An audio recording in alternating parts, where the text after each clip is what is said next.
Assalamualaikum warahmatullahi wabarakatuh. Perkenalkan, nama saya Nopianti Damopoli, mahasiswi semester 3, jurusan Pendidikan Guru Sekolah Dasar, Fakultas Ilmu Pendidikan Universitas Negeri Gorontalo. Video ini saya buat untuk memenuhi tugas mata kuliah pengembangan kurikulum SD yang diampu oleh Ibu Nur Fadlia SPD MPD, yaitu mengenai tentang implementasi kurikulum darurat COVID-19, di mana kurikulum darurat yang disiapkan oleh Kemendikbud merupakan penyederhanaan dari kurikulum nasional. Pada kurikulum tersebut dilakukan pengurangan kompetensi dasar untuk setiap mata pelajaran, sehingga guru dan siswa dapat berfokus pada kompetensi esensial dan kompetensi prasyarat untuk kelanjutan pembelajaran di tingkat selanjutnya. Kemendikbud juga menyediakan modul-modul pembelajaran untuk pendidikan anak usia dini atau PAUD dan sekolah dasar yang diharapkan dapat membantu proses belajar dari rumah dengan mencakup uraian pembelajaran berbasis aktivitas guru, orang tua, dan peserta didik. Dari opsi kurikulum yang dipilih, catatannya adalah siswa tidak dibebani tuntutan menuntaskan seluruh capaian kurikulum untuk kenaikan kelas maupun kelulusan, dan pelaksanaan kurikulum berlaku sampai akhir tahun ajaran. Modul pembelajaran PAUD dijalankan dengan prinsip bermain sambil belajar. Proses pembelajaran terjadi saat anak bermain, serta melakukan kegiatan sehari-hari. Sementara itu, untuk jenjang pendidikan SD, modul belajar mencakup rencana pembelajaran yang mudah dilakukan secara mandiri oleh pendamping baik orang tua maupun wali.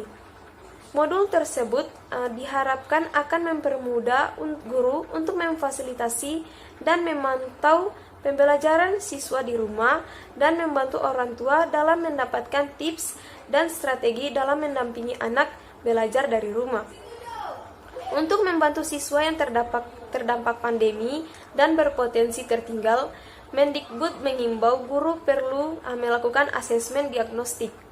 Asesmen dilakukan di semua kelas secara berkala untuk mendiagnosis kondisi kognitif dan non-kognitif siswa sebagai dampak pembelajaran jarak jauh.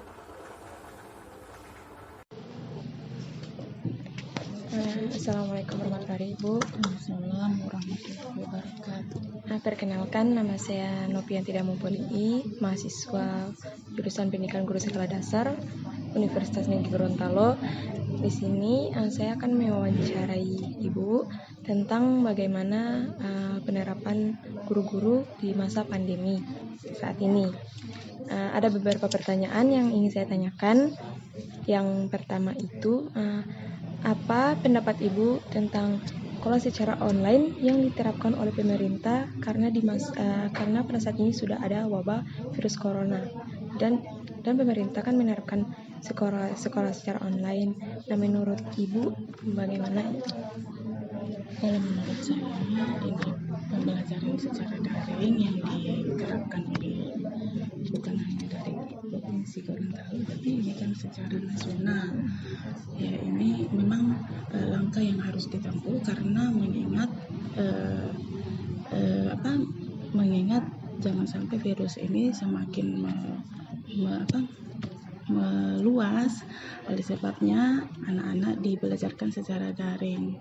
Nah, untuk pembelajaran daring ini dari pihak sekolah itu memang sudah dilaksanakan, tapi di sini kami mengalami kendala terutama untuk menghadapi anak-anak, dimana kalau untuk pembelajaran daring ini dia kalau dikatakan dia tidak efektif karena kami tidak bisa melihat kondisi siswa secara langsung, terutama untuk saya pribadi sebagai guru kelas 1.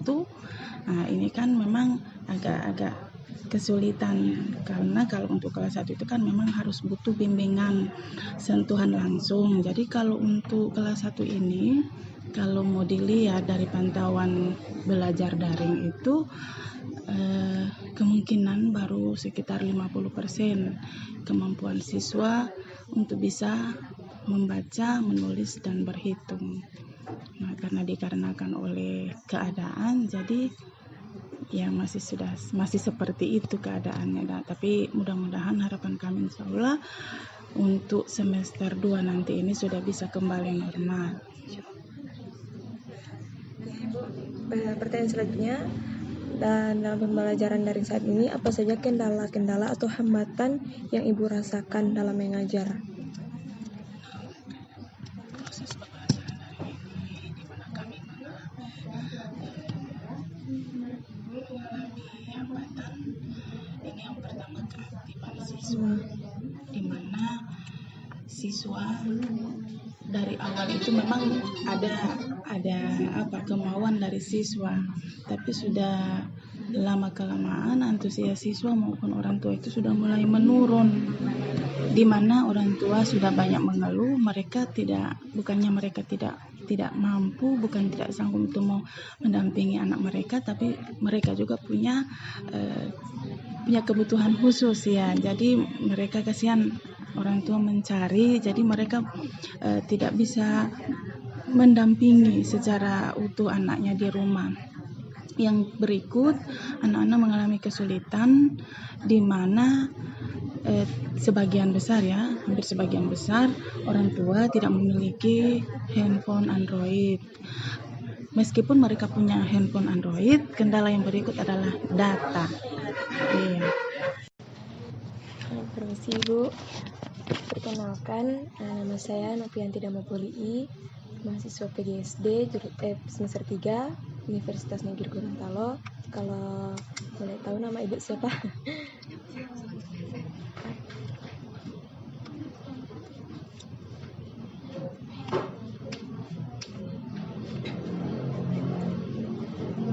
Di sini Ibu, saya ingin mewawancarai tentang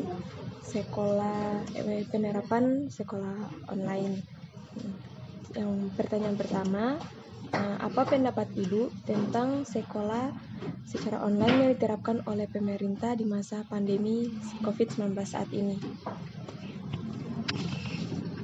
Keputusan pemerintah untuk melakukan belajar dari rumah secara online itu, saya tahu adalah salah satu bentuk untuk memperlambat proses penyebaran virus COVID-19.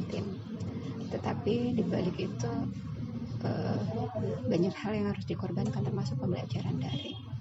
Sebenarnya pembelajaran daring ini banyak hikmah yang kita bisa ambil, entah itu positif, entah itu negatif. Kalau saya pribadi, sebenarnya banyak manfaatnya sih. Seorang guru, pendidik, kemudian peserta didik jadi tahu bagaimana arti pentingnya seorang guru. Jadi guru itu tidak bisa digantikan dengan apapun, semodern apapun tidak bisa. Kemudian dengan kegiatan pembelajaran daring ini, sebenarnya ini adalah ujian untuk siswa. Siapa yang sebenarnya ingin belajar dengan benar-benar? Siapa yang ingin belajar dengan sungguh-sungguh? Pembelajaran daring ini bukan masalah. Masa depan mereka itu ada di tangan mereka. Kalau mereka mau belajar dengan sungguh-sungguh, ini mah cemen. Cuma seperti ini belajar dari rumah, ya kan? Kita belajar itu bukan cuma nanti di sekolah, di luaran kan kita belajar. Kita ditakdirkan, hadis pun bilang kan, kita belajar mulai dari goyang sampai liang lahat.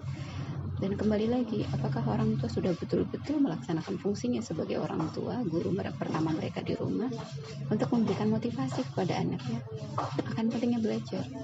Jadi ini adalah ujian terbesar untuk anak-anak dan guru-guru. Guru-guru diuji bagaimana mereka bisa menjadi seorang pendidik yang baik untuk anak-anaknya, dan seorang siswa juga diuji bagaimana mereka bisa menjadi pembelajar. Seperti itu. Positifnya, guru dan murid belajar tentang pentingnya TIK di zaman seperti ini. Kita tidak boleh kalah saing, walaupun kita masih di negara berkembang, kita tidak boleh bersaing. Seperti itu. Negatifnya yaitu berbagai alasan mereka. Kalau siswa saya ya, kalau mungkin di luaran mungkin memang betul ada yang sampai di jam HP, ada yang sampai ini, tapi kalau untuk siswa saya sepanjang ini pulsa data bukan trouble, lebih kepada keinginan mereka untuk belajar itu sudah mulai turun. Mereka malah keasikan, menurut mereka ini libur, bukan belajar dari rumah. Seperti itu kalau saya tangkap. Itu saja sih. Pertanyaan selanjutnya, dalam pembelajaran daring saat ini, apa saja kendala-kendala atau kesulitan yang Ibu rasakan dalam mengajar? Alhamdulillah kalau jaringan tidak ada. Kalau jaringan tidak ada, cuma masalah yang paling ini dari 27 siswa itu paling yang mengirimkan tugas cuma 10 sampai 15 siswa. Kendalanya kalau masalah data mungkin ada beberapa yang menyampaikan ibu nggak ada data, oh no problem, bisa dikirimkan nanti setelah ada data, no problem. Tetapi lebih trouble-nya ke kemauan mereka untuk belajar. Orang tuanya juga mungkin karena kesibukan mereka kali ya, mereka ndak ini, terus mereka juga sadar ternyata jadi guru itu ribet banget ya. Seperti itu sih kalau menurut saya. Itu kendala pertama, keinginan mereka. Kedua, mereka yang aktif pun daya untuk nalar berpikir kurang, mereka literasinya kurang banyak, gak mau repot-repot. Dan yang paling saya nggak suka, mereka tidak tahu waktu.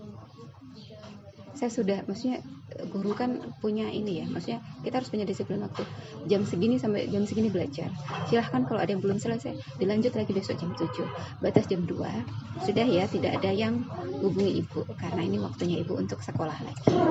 Kebetulan saya sekolah lagi kan. Kemudian tahu nggak, ada yang jam 11-12 malam nelpon. Itu yang anak-anak jadi dari sini ketahuan, berarti mereka jam segini belum tidur. Dan yang paling penting itu kan kita mendidik akhlak anak-anak ya. Percuma mereka pintar kalau akhlaknya di bawah. Dari situ saya jadi tahu, oh ternyata seperti itu kendala-kendalanya. Kita jadi nggak punya waktu untuk diri kita, karena kita harus 24 jam standby dengan mereka, sementara kita juga punya anak. Saya juga sekolah, saya juga bekerja, banyak pekerjaan di sekolah. Seperti itu. Jadi masa pandemi ini mengajarkan kita bagaimana caranya kita bisa memanage waktu dengan baik. Seperti itu. Bagaimana penilaian Ibu dalam proses pembelajaran daring? Nah, jadi kenapa proses pembelajaran daring ini banyak ya, dari tugas-tugas siswa itu bukan mereka sendiri yang mengerjakan, orang tuanya. Jadi mau tidak mau, suka tidak suka, sebentar lagi nih rapat, ya tahu sendirilah. Tetapi bagi saya, anak yang ya kasihan, mereka juga kena dampak pandemi kan. Anak yang rajin itu tentu nilainya ada tersendiri, dan anak yang tidak rajin otomatis saya akan kasih standar seperti itu. Jadi nilainya lebih nggak efektif lagi, lebih nggak bagus lagi sebenarnya, karena mereka keinginannya nggak mau mengerjakan, nggak mau, orang tua juga nggak mau repot, mereka yang mengerjakan. Padahal itu membunuh kreativitas anak-anak. Papa mama yang ngerjain nggak apa-apa, bu guru nggak tahu, padahal kita tahu gitu. Kalau saya memang punya prinsip, sepanjang kamu nggak mengerjakan ini, mama juga nggak mengerjakan, itu tanggung jawab kamu. Masa depan kamu di tangan kamu, bukan mama. Kita nggak tahu loh umur orang tua sampai kapan gitu. Kalau kamu nggak mau dari sekarang bekerja keras, kapan kamu akan tahu masa depan kamu itu.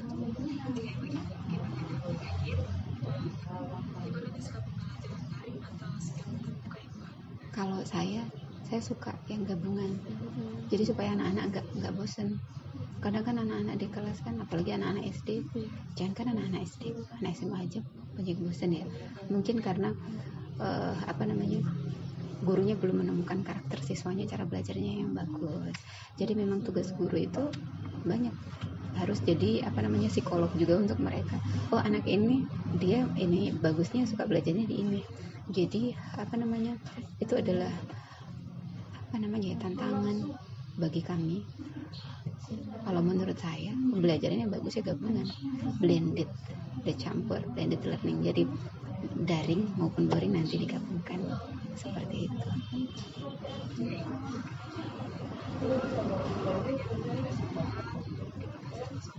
Iya. Ada salah kata saya mohon maaf. Terima kasih sudah meluangkan waktunya. Iya.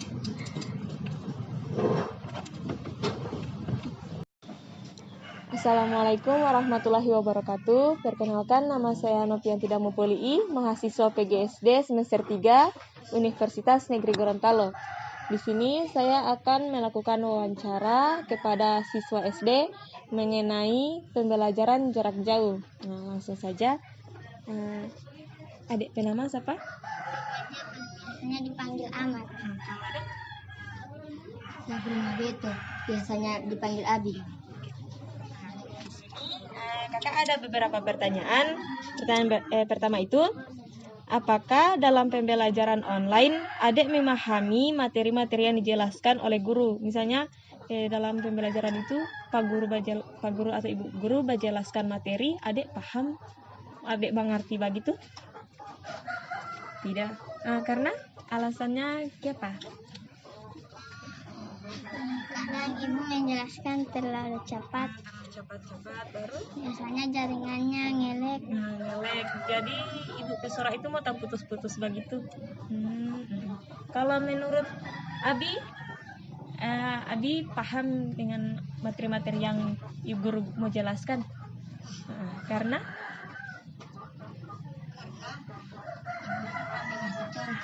baru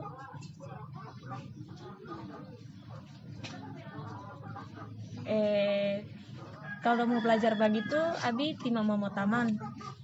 Baru jadi mama baku bantu menjelaskan lagi begitu. Iya. Oke.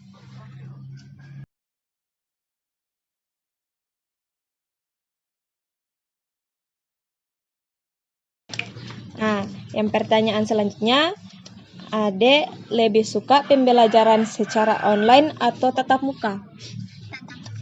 Karena siapa amat lebih suka tatap muka? Di sekolah banyak teman, dapat beli jajan, bisa bermain dengan teman, bisa Dengan guru-guru begitu. Baru kalau menurut Abi lebih suka mau belajar secara online atau tatap muka? Nah, karena siapa suka tatap muka? karena tatap muka ibu guru menjelaskan dengan benar dan bisa bermain sama teman-teman, bisa Rasa tidak sunyi begitu. Kalau di rumah kan mau sunyi, kalau di sekolah rame mau dengan teman-teman. Baru Abi mau dapat apa, uang jajan begitu? jajan. Mau belanja di kantin ya? Iya. Baru Abi dengan Ahmad ini sekarang rindu dengan sekolah. Rindu ya? Iya. Oke. Assalamualaikum warahmatullahi wabarakatuh. Perkenalkan, nama saya Nopianti Damopoli. Saya jurusan Pendidikan Guru Sekolah Dasar semester 3 Universitas Negeri Gorontalo. Di sini saya akan mewawancarai salah satu orang tua murid tentang bagaimana pendapat Ibu tentang pembelajaran daring. Kalau boleh tahu nama Ibu siapa? Rudaya Budi. Di sini saya mempunyai beberapa pertanyaan. Yang pertama itu, apa pendapat Ibu tentang pembelajaran online yang diterapkan oleh pemerintah di saat ini? Pendapat saya itu pembelajaran daring yang diterapkan sekarang ini kayaknya kurang maksimal karena anak-anak fokusnya hanya bermain saja dibandingkan belajar. Pertanyaan berikutnya, dalam pembelajaran online kesulitan apa yang Ibu rasakan? Kesulitannya yaitu ada beberapa orang tua juga yang tidak memiliki HP Android dan jaringannya juga kadang sulit. Ini mungkin pertanyaan terakhir. Ibu lebih suka pembelajaran daring atau tatap muka?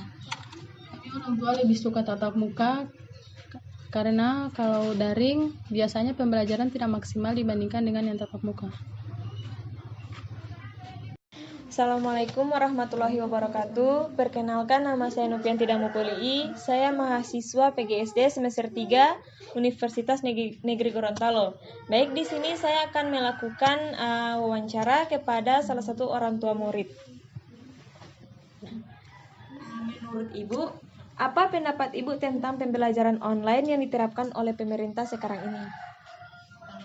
Pembelajaran online itu dia belajar di rumah. Jadi kalau untuk belajar di rumah anak-anak lebih tidak efektif karena cuman main-main HP itu kan. Yang kedua, dalam pembelajaran online kesulitan apa yang Ibu rasakan? Kalau kesulitan apa yang saya rasakan pertama masalah keuangan. Nah, terus masalah jaringan kadang tidak ini toh, jadi anak-anak lebih tidak fokus. Pas mau belajar dorong ke sana kemari. Iya, ke sana kemari. Jadi tidak efektif dorong belajar. Terus yang pertanyaan yang terakhir, Ibu lebih suka pembelajaran daring atau tatap muka? Kalau pembelajaran tatap muka lebih bagus karena itu anak-anak lebih fokus atau lebih ini di sekolah kan. Kalau untuk daring anak-anak enggak tidak lebih efektif karena ada yang cuma anak-anak main HP begitu. Kalau di sekolah kan orang lebih cepat paham karena guru boleh gurunya langsung itu. Baik, itulah sesi wawancara. Wassalamualaikum warahmatullahi wabarakatuh. Dari hasil wawancara yang saya dapatkan dari guru, orang tua, dan siswa, memiliki banyak perbandingan, di mana ada guru yang merasa dengan pembelajaran daring ini memiliki banyak kelebihan, seperti guru bisa lebih mengetahui perkembangan dan cara penggunaan TIK. Dan juga ada guru yang merasa kesulitan, di mana peserta didik yang sering menjadi malas dalam mengikuti kegiatan pembelajaran. Dan ketika diberi tugas, hanya sebagian yang memasukkan tugas tersebut. Bagi orang tua juga, mereka ingin secepatnya virus COVID-19 ini cepat berakhir, agar pembelajaran daring ini bisa dilakukan secara langsung oleh guru, bukan lewat online, agar supaya anak mereka lebih aktif lagi dalam belajar dan lebih mengembangkan ilmu pengetahuan mereka. Sedangkan dari pendapat siswa-siswa SD, mereka juga sudah ingin belajar secara tatap muka, karena mereka kalau di rumah saja mereka cepat bosan. Kalau mereka belajar di rumah, mereka juga tidak bisa fokus dalam belajar karena mereka bisa bebas bermain kapan saja walau sedang dalam proses pembelajaran. Kalau mereka belajar di sekolah, kan itu sudah pasti mereka belajar di dalam kelas. Jadi kalau misalnya mereka hanya bermain-bermain saja, itu bisa dipantau oleh guru, bisa ditegur oleh guru. Jadi mereka bisa tertib dalam belajar. Dan juga siswa-siswa SD juga mengeluh di saat pembelajaran daring, mereka memiliki kendala dengan jaringan yang tidak bagus, memiliki jaringan yang putus-putus. Ada juga kalau jaringan listrik mati, jaringan juga mati. Jadi misalnya dalam proses pembelajaran dan listrik mati, otomatis jaringan mereka juga mati dan mereka tidak bisa mengikuti pembelajaran tersebut. Jadi kendala yang mereka hadapi seringkali di jaringan.